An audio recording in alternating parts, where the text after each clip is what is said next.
Northern governors, traditional rulers. Launch 19 billion naira monthly regional security trust fund. In a historic emergency summit held in Kaduna, the 19 governors of Nigeria's northern states, alongside prominent traditional rulers under the Northern Traditional Rulers Council, announced the immediate establishment of a regional security trust fund aimed at tackling the escalating wave of banditry, terrorism, kidnappings, and other violent crimes plaguing the region. The fund, which will receive a mandatory contribution of 1 billion naira per month from each of the 19 states, is projected to generate 19 billion naira monthly, approximately 228 billion naira annually. The resources will be dedicated to procuring advanced security equipment, enhancing intelligence gathering, training personnel, and supporting coordinated joint operations across state boundaries.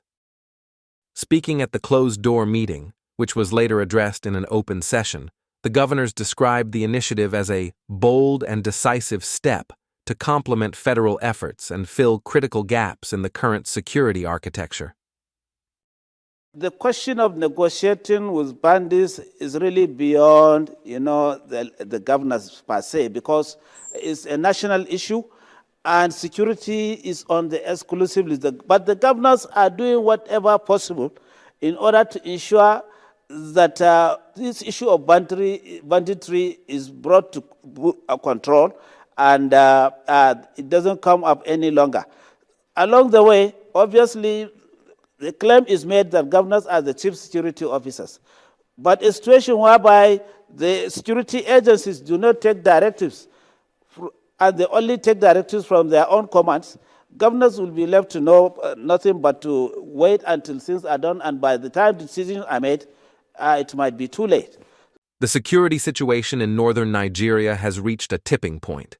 One governor was quoted as saying in footage aired by NTA News, "We can no longer wait passively.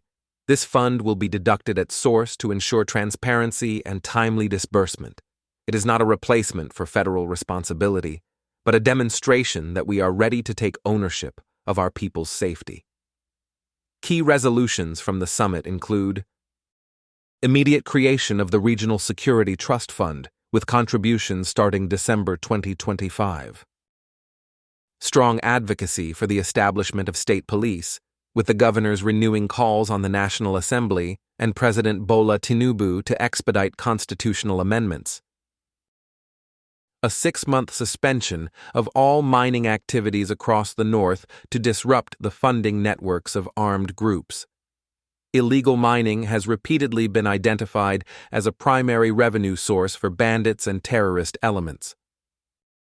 Commitment to closer collaboration between state governments, traditional institutions, security agencies, and community leaders. Prominent traditional rulers, including the Sultan of Sokoto, Alhaji Muhammadu Sa'ad Abubakar III, who chairs the Northern Traditional Rulers Council, lent their full weight to the initiative, emphasizing that security is a collective responsibility that transcends politics. The Kaduna Declaration comes against the backdrop of a sharp surge in abductions, particularly in Zamfara, Katsina, Kaduna, Niger, and Sokoto states, where schools, highways, and villages have become frequent targets. In the past month alone, over 200 people, including students and travelers, were reportedly kidnapped in separate incidents across the region. While the announcement has been hailed by some as a long overdue display of regional unity and proactive governance, it has also sparked intense debate on social media and among civil society groups. Critics have questioned the transparency mechanisms for managing such a massive fund, with some alleging that certain political office holders in the region maintain ambiguous relationships with non-state armed groups. Others welcomed the move, but expressed skepticism about its implementation, citing past unfulfilled security promises. The Northern Governors Forum has assured citizens that an independent board comprising respected retired military officers, traditional rulers, and civil society representatives will oversee the trust fund's operations, with regular public audits promised.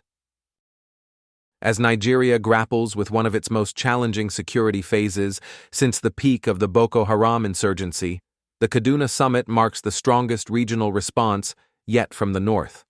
Whether the 19 billion naira monthly war chest will translate into tangible peace on the ground remains a question that millions of northern residents, and indeed the entire nation, will be watching closely in the coming months.